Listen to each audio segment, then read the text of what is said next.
পাথর মধ্যে পার কদম মুবারক রাখলে পাথর তুলার মতো নরম হয়ে যায়।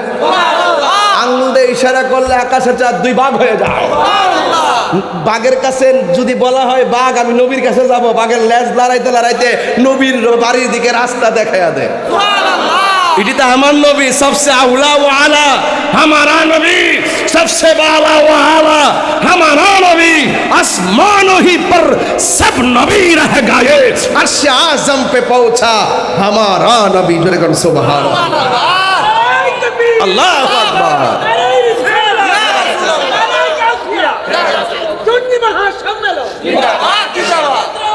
তাইলে আবার বলেন তো আমরা নবীরে কি ভালোবাসবো 90 না 100? কথা কেন 90 না 100? এই দেশে এখনো প্রমাণ হয়েছে সুন্নিরাই হক।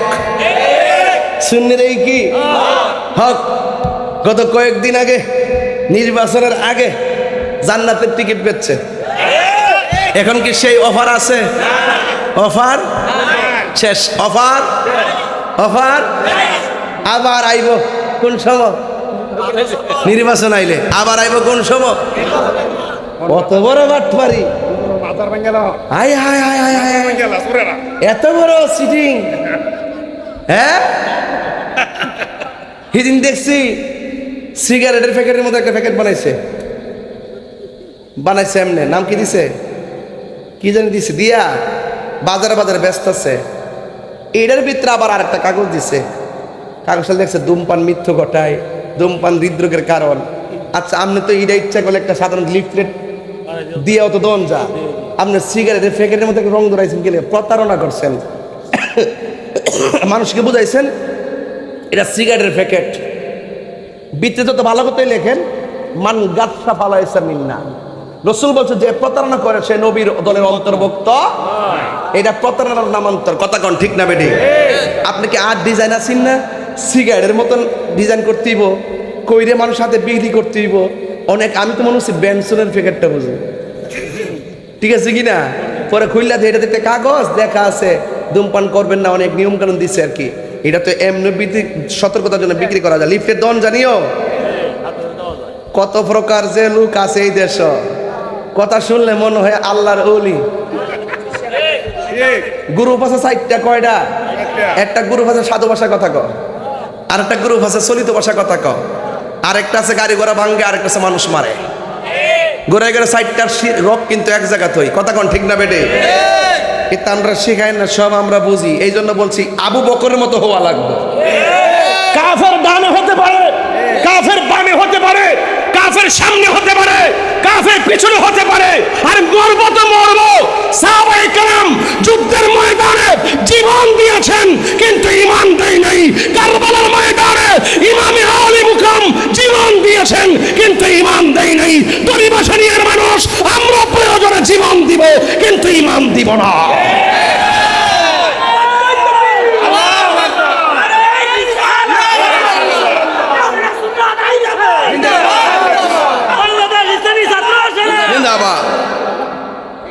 আলহামদুলিল্লাহ কোন আমার ছাত্র সেনা বলবান্ডে আসেনি?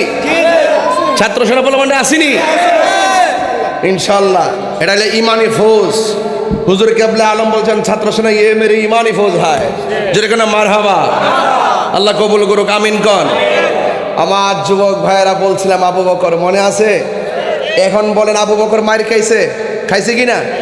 এই সিদ্দিক আকবরের আমলে এই মুসাইলামাতুল কাজ্জাব নিজেকে নবী দাবি করছিল। আবু বকর সিদ্দিক খানকায় বসে থাকে নাই। আঙ্গদেশের মধ্যে কিন্তু খানকা নির্ভর বিশ্বাস বেশি, নাশপতি বিশ্বাস কম। যার যার দরবার হইলে দলিল, যার যার বিশ্বাস দলিল। এই দলিল মধ্যে চলতেছে বাগাবাগি করতেছে, আমার বিশ্বাস তো কইছে না, যাইতাম না। এইগুলার সময় আর নাই। এবার খানকার তসবি বালিশের উপর রাখতে হবে, রাজপথে আসতে হবে, ঠিক না বেটি? গরু ছাগল মহিষ বহুত হয়েছে, এবার আল্লাহর হস্তে কিছু দুম দিন। শাহজালাল রহমাতুল্লাহ মাজার সিলগালা করছে কি দেখছি, আমি প্রতিবাদ করছি নি। 3 দিনে পাইছে 17 লাখ, 15 দিনে পাইছে 47 লাখ। তাহলে 600 বছর কত লাখ খাইছে? 700 বছর কত লাখ খাইছে? আমি প্রতিবাদ করছি কেন সিলগালা করলো, কিন্তু এখন হিসাব মিলাই দেখলাম যতগুলো টাকা মাজারের বাক্স তুলছে ওই খাদেম গোষ্ঠী যদি চিন্তা করত এই টাকাগুলো জনগণের টাকা, আল্লাহর ওই মাজারগুলো হলো আহলুস সুন্নাত ওয়াল জামাতের একটি আধ্যাত্মিক প্ল্যাটফর্ম, ওই প্রত্যেকটা মাজারের জায়গায় এক একটা করে কামেল মাদ্রাসা হইতো। কথা বলেন ঠিক না? এখন আমি দায়িত্বহীন কণ্ঠে বলবো নিজেরা টাকা জমাইছে, সন্তানদেরকে কানাডা পাঠাইছে, আমেরিকা পাঠাইছে। কথা বলেন ঠিক না বেটে? এখন থেকে সবাই সাবধান হয়ে যান। যত মাজার আছে মাজারগুলোর ভিতরে বাক্সের টাকাগুলো সুষম বন্টন নীতির আলোকে আপনারা এখানে প্রতিষ্ঠান করেন, এই টাকা দিয়ে প্রতিষ্ঠান চালান, সুন্নি প্রতিষ্ঠান করেন। কথা কোন ঠিক না বেটে? আপনারা সুন্নি নির্বাহন নাই, ওই সমস্ত মাজারের ভিতরে কমিটির ভিতরে 80% ঢুকছে ডাব্লিউ মার্কা লোক। তো বুঝলেন তো, এই কথা আমি কই দিকে তাহিরি হুজুর বলা না, প্রতিবাদ করলে আমি করি, মায়ের খাইলে আমি খাই, মামলা খাইলে আমি খাই, বাস খাইলে ফানি দিয়া পড়লে আমি ভরি।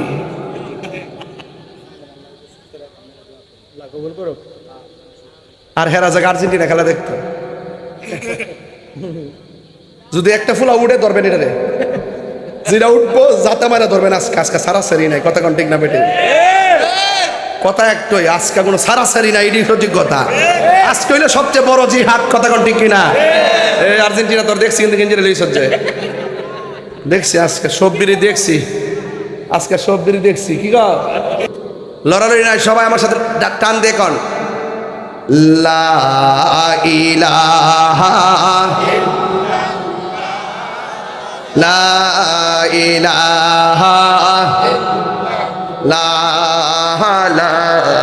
ইলাহা মোহাম্মদ আলা ইলাহা হাসবি রব্বি জাল্লাল্লাহ মা ফি কলবি গায়রুল্লাহ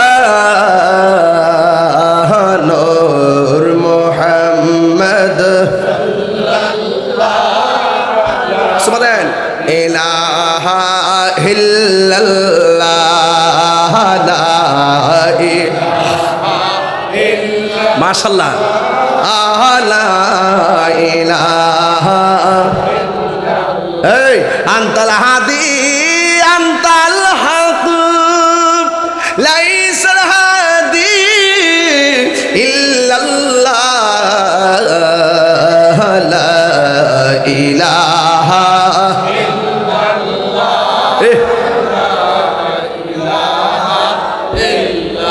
লা ইলাহা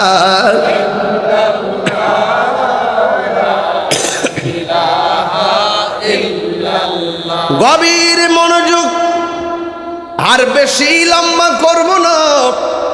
আপনারা বলেন আবু বকর সিদ্দিক মায়ের খেলো কিসের জন্য? দিনের জন্য। কিসের জন্য? একটাই কথা, লা ইলাহা ইল্লাল্লাহ মুহাম্মাদুর রাসূলুল্লাহ সাল্লাল্লাহু আলাইহি ওয়াসাল্লাম। সিদ্দিক আকবর মায়ের খেলো, কিন্তু সাহাবায়ে কেরাম আর বসে নাই। আমার নবীও কালিমার দাওয়াত দেওয়া শুরু করলো। নবীর চেহারা মোবারক আর নবীর জবান মোবারকের কথা শুনে শুনে কাফেররা কালিমা পড়ে মুসলমান হওয়া শুরু করেছে। শুধুমাত্র তাই নয়, অনেক বড় বড় কাফেররা সিদ্ধান্ত নিয়েছেন এমন ভাবে আর কত ফিরাবো, কাউরে দইরা রাখা যাইতেছে না। একটা কাজ করা লাগবে, নবীরে দুনিয়া থেকে বিদায় করে দেওয়া লাগবে। জোরে জোরে কি নাউজুবিল্লাহ বলা যাবে না। যেই মাত্র নবীকে মেরে ফেলা স্বপ্ন এঁকেছে, তখন আমার আল্লাহ সহ্য করতে পারে নাই। আমার আল্লাহ রাব্বুল আলামিন বলেন, ওয়ামা ইয়ানতিকু আনিল হাওয়া ইন হুয়া ইল্লা ওয়াহিয়ু ইউহা। আল্লাহ ডাক দিকে, ও বন্ধু, আপনাকে মারার জন্য ষড়যন্ত্র শুরু হয়ে গেছে, আপনি এই দেশ থেকে চলে যান। সিদ্দিক আকবরকে আমার নবী ডাক দিয়ে কই, হে আবু বকর, আমাকে এই মক্কা ছেড়ে চলে যাওয়া লাগবে। আবু বকর সিদ্দিক রাদিয়াল্লাহু তাআলা আনহু বলেন, নবী গো, আপনার দেখলে আমার ক্ষুধা দূর হয়ে যেত। সুবহানাল্লাহ। দিন যদি আমি না খাই, পেটের মধ্যে যদি পাথর বাঁধি, আপনি নবীর চেহারা মুবারক দেখলে আমার ক্ষুধা দূর হয়ে যেত। ইয়া রাসূলুল্লাহ, আপনার পিছনে নামাজ পড়েছি, আপনার সঙ্গে ইতিকাফ করেছি, আপনার সঙ্গে জিহাদ করতেছি। ইয়া রাসূলুল্লাহ, নবী গো, আপনি চলে গেলে আমি কার চেহারা দেখে আমার ক্ষুধা নিবারণ করব? ইয়া রাসূলুল্লাহ, আপনি বিহনে আমি নবী কেমনে থাকবো? এই কথা বলে সিদ্দিক আকবর কান্না শুরু করলেন। আমার নবী ডাক দিয়ে কে, হে আবু বকর, আর কান্দো না, আমি নবী যেদিন যাব, তুমি আবু বকরকে সঙ্গে লইয়াই মদিনাতে যাব। কোন দিন যাবে বলে নাই, দিনে যাবে বলে নাই, রাত্রে যাবে বলে নাই, কত তারিখে যাবে বলে নাই। আমার নবী একদিন রাতের বেলায় হযরতে মৌলা আলী রাদিয়াল্লাহু তাআলা আনহুকে ডাক দিয়া বলে, হে আলী, আমি মক্কা ছেড়ে মদিনায় চলে যাচ্ছি, এখন রাত্র বাজে, তুমি আমার বিছানায় শুয়ে থাকো, আমি মদিনায় চলে যাচ্ছি। এই কথা বলে সিদ্দিক আকবরকে আমার নবী নিয়ে যাওয়ার জন্য তার বাড়িতে রওনা হলেন। আর এই দিক দিয়ে আবু বকর সিদ্দিক হযরতে মৌলা আলী রাদিয়াল্লাহু তাআলা আনহু আমার নবীর ঘরের মধ্যে শুয়ে রইলেন। আমার নবী সিদ্দিক আকবরের বাড়ির মধ্যে গেলেন, যাওয়ার পরে ফা করা আল বাবা দরজার মধ্যে টোকা দিলেন। যেই মাত্র টোকা দিলেন, রাতের গভীর রজনী, আবু বকর সিদ্দিক দরজা খুললা কয়, লাব্বাইক ইয়া রাসূলুল্লাহ। আমার নবী ডাক দিয়ে কয়, হে আবু বকর, আজকে যে আমি তোমাকে ডাক দিব আমি তো আগে বলি নাই, আজকে যে আমি মক্কা ছেড়ে মদিনা যাব তোমাকে তো বলি নাই, তোমার ডাকটা দিতে দেরি মনে হয় তুমি গড়ি কাটা ধরে দাঁড়ায় রইছো, তুমি কি ঘুমাও নাই? সিদ্দিক আকবর বলেন, ইয়া রাসূলুল্লাহ, নবী গো, যেই দিন আপনি আমাকে বলেছিলেন আমাকে নিয়ে মদিনায় যাবেন, সেই দিন থেকে আমি আবু বকর একটা সেকেন্ডের জন্য বিছানার মধ্যে পিঠ লাগাই নাই। ওই দিক দিয়ে আমার নবী সিদ্দিক আকবর রাদিয়াল্লাহু তাআলা আনহুকে নিয়ে মদিনার উদ্দেশ্যে রওনা হয়ে গেলেন। আর এই দিক দিয়ে কাফেররা চ্যালেঞ্জ করছে আমার নবীকে মেরে ফেলবে। আমার নবীর বাড়িতে হাজির হয়ে গেছে।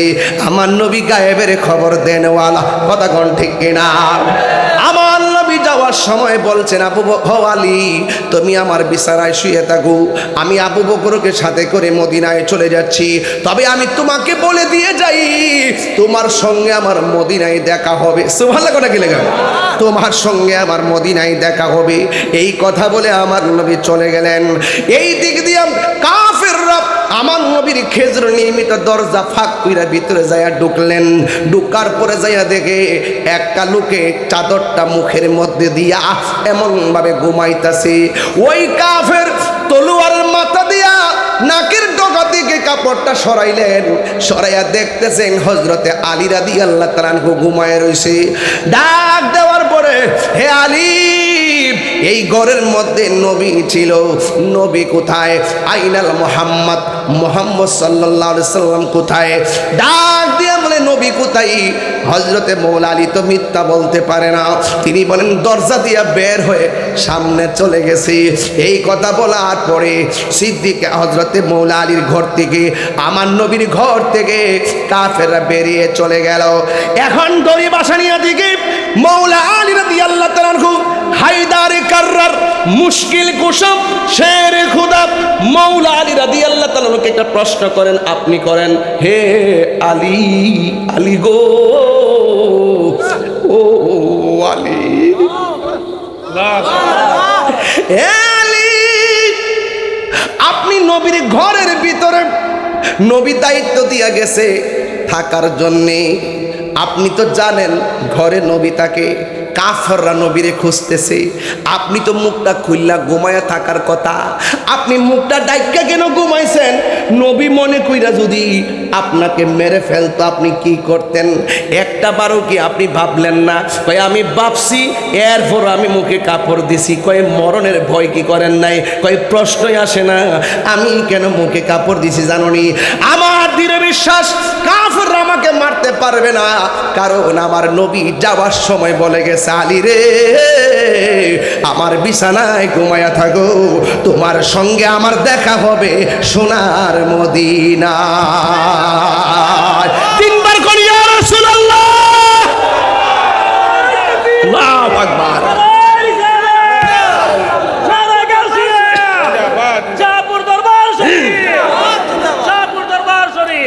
আমার নবী আমাকে বলে গেছে নবীর সঙ্গে দেখা হবে মদিনায়।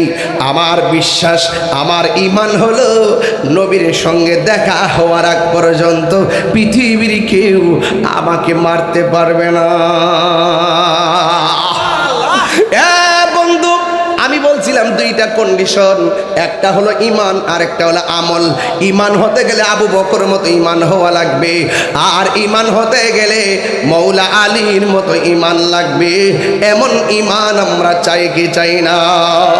কারা কারা চান দুই হাত তুলে নবীর স্লোগান দেন, নারে তাকবীর, নারে রিসালাত। হ্যাঁ বন্ধু, হাত নামান। ঈমান হুমনার বাজারে কিনতে পাওয়া যায় না, ঈমান আসবে মদিনা থেকে, আল্লাহর দয়া থেকে। কথা বলেন ঠিক কিনা? ওই সিদ্দিক আকবর কিনি আমার নবী একটা গুহার ভিতরে ঢুকলেন, কাফেররা নবীরে তালাশ করেন। আবু বকর ডাক দিয়ে কয়, নবী গো, ওই কাফেররা আসতেছে আমাদের গুহার দিকে। এ বন্ধু, ও বন্ধু, আমার নবী বলে, ইয়া আবু বকর লা তাহজান ইন্নাল্লাহা মাআনা। এখানে আবু বকর একটা ঈমান আছে। আমার নবীর সাহাবী আবু বকর কয়, আমি মনে মনে নবীরে বললাম, নবী গো কাফেররা মেরে ফেলবে।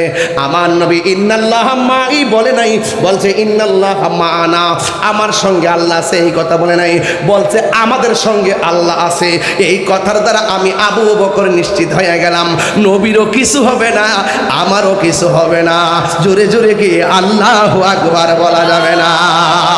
পিরিতি শিখায় কই গেল লুকায়া, এখন দয়াল রইলা কোথায়? জ্বালাইতে কতক্ষণ, নিবাইতে কতক্ষণ, জ্বালাইতে কতক্ষণ, নিবাইতে কতক্ষণ। জানি দয়ালের দয়ার অভাব নাই, জানি দয়ালের দয়ার অভাব না। ও মোর জালা রে জালা কি দিয়ে নিবাই, নবরঙ্গের রূপ ধরিয়া পাগল করিয়া, এখন দয়াল রইলা কোথায়? জ্বালাইতে কতক্ষণ, নিবইতে কতক্ষণ, জ্বালাইতে কতক্ষণ, নিবইতে কতক্ষণ। জানি দয়ালের দয়ার অভাব নাই, মুর্শিদ হো